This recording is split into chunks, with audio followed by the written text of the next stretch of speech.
asap itu kan gas ya Mas, jadi lebih bisa cepat masuk ke dalam tubuh, apalagi paru-paru. Nah ini isinya rempah. Apa sih itu? Rempahnya isinya ini di sini. Isinya ada jinten hitam, ada kapulaga, ada siwak, cengkeh, ketumbar, jahe, kayu manis, sirih, madu hutan, kulit pisang raja, lada hitam, kencur. Nah ini fungsinya di sini nih Mas. Nah ini sudah jadi satu, kita kemas seperti rokok. Padahal ini bukan rokok sebenarnya, hanya metodenya seperti rokok. Ini hanya media. Iya, media saja. Iya. Iya, nah, berarti ada masalah. Nah ini kan sifatnya asap ini bongkar masalah yang ada di dalam tubuh Mbak. Mungkin sering pusing, mungkin kolesterolnya tinggi. Aku nggak tahu itu. Nah itu kan belum pernah cek ya. Nah di sini kebongkar. Nah seperti itu. Makasih.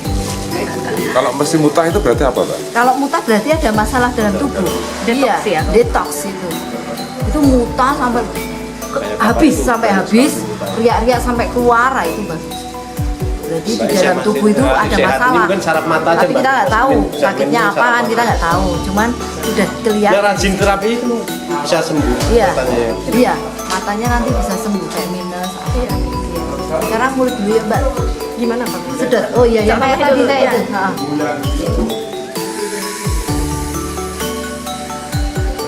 Tahan dulu berarti ya.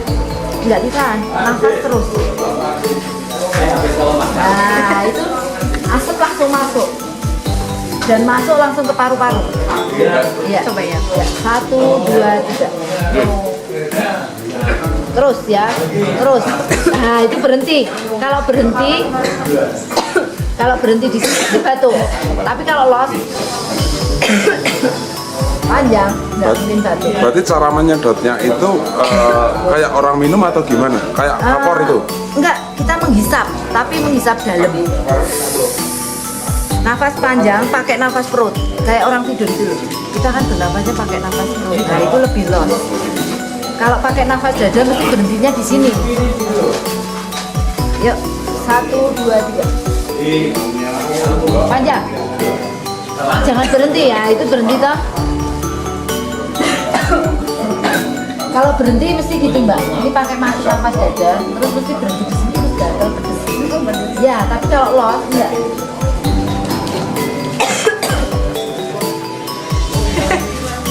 Lucu ya? Lucu tapi asik. Iya. Tapi pedes itu. Iya, nggak apa-apa. Yang riak-riak nggak bisa keluar pakai ini langsung ngiket. Jadi fungsi jinten hitam itu kan ngiket.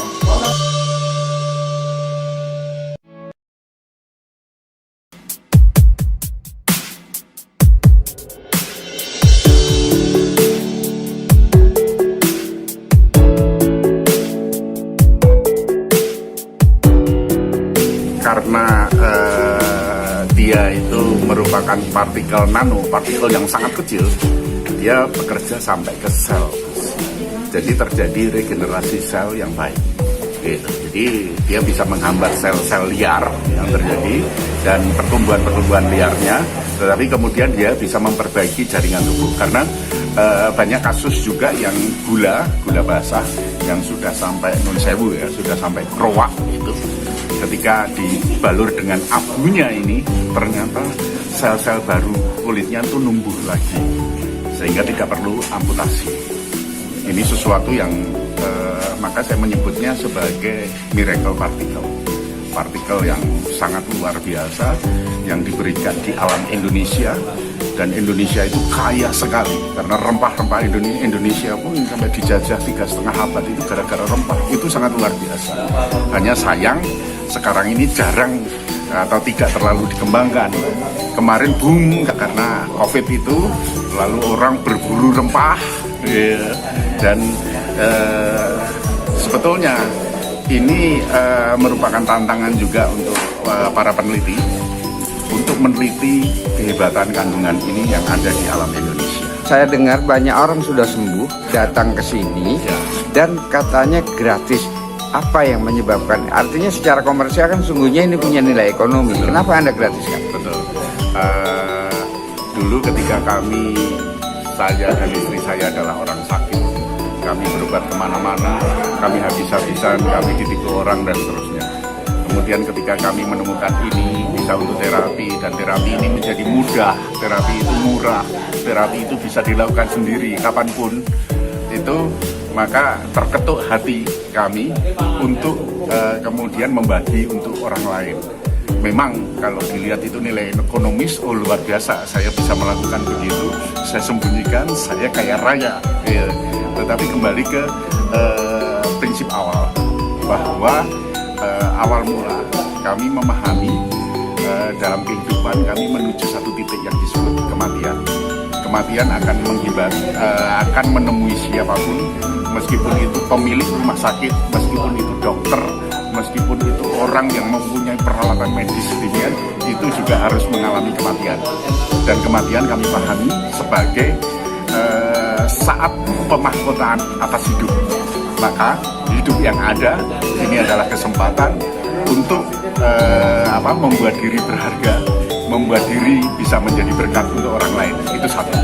Lalu yang kedua, kami memahami bahwa hidup itu menuju pada kampung yang baru. Kampung yang baru yaitu kampung ilahi, kan begitu. Maka kemudian yang kami alami bahwa untuk melayani orang sakit, kami pahami sebagai melayani Tuhan yang hadir.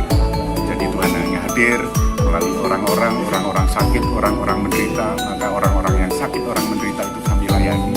Bahkan sampai kami cuci kakinya sebagai bentuk pelayanan kami, bentuk bakti kami kepada Tuhan. Itu yang kami lakukan. Sehingga kita tidak bicara masalah uang. Tidak segala sesuatu adalah tentang uang, tetapi ini adalah tentang cinta kasih kepada sesama manusia, tentang saling melayani, tentang saling mendukung, saling mensupport, saling meringankan, dan hidup bersama untuk membangun kebersamaan yang indah dan membahagiakan, yang nyaman hidupnya dan berharga untuk orang lain. Dan rata-rata teman-teman yang sudah terapi mengalami kesembuhan, mereka juga kemudian berbagi begitu kepada banyak orang. Memang sekarang ini kalau kita bicara ini nilai ekonomisnya luar biasa, tetapi nilai kerohanian kita, yaitu membangun kebersamaan, membangun kesejahteraan bersama, itu menjadi pilihan prioritas bagi kami. Ini Pak Rosid. Pak Rosid itu kena glaukoma ya? Glaukoma mata kirinya pernah dioperasi dan sesudah itu sama sekali tidak bisa melihat, banyak gelap semua. Itu selama berapa lama? Itu 2019. 2019. Jadi 2 tahun. 2 tahun. Jadi nggak bisa sama sekali gelap, sama sekali nggak bisa lihat. Jadi mau pasrah juga saya bilang dosa tua aja. Kebetulan Desember kemarin 2000 setelah saya mengenal rokok ini, Mas. Rokok ini, tapi waktu itu tidak rencana untuk mata. Kebetulan dulu saya kan juga ada penyempitan saraf di belakang. Saya berobat tuh penyempitan saraf belakangnya. Tapi lama, terus bulan kedua, bulan Februari, Pak Dodi bilang, coba mata saya coba spoil. Saya bilang, aduh, asam basuh nggak? Takut saya nanti, nggak apa-apa. Ya menjelang 1 minggu, alhamdulillah saya bisa ada bayangan. Padahal ini kan sudah putus jaringannya. Ya, jaringan bisa kembali, alhamdulillah. Jadi sekarang mulai melihat bisa warna hitam, merah. Walaupun belum 100%, tapi sudah ada bisa. Dan sudah bisa melihat marka jalan. Marka jalan, sudah bisa bawa mobil.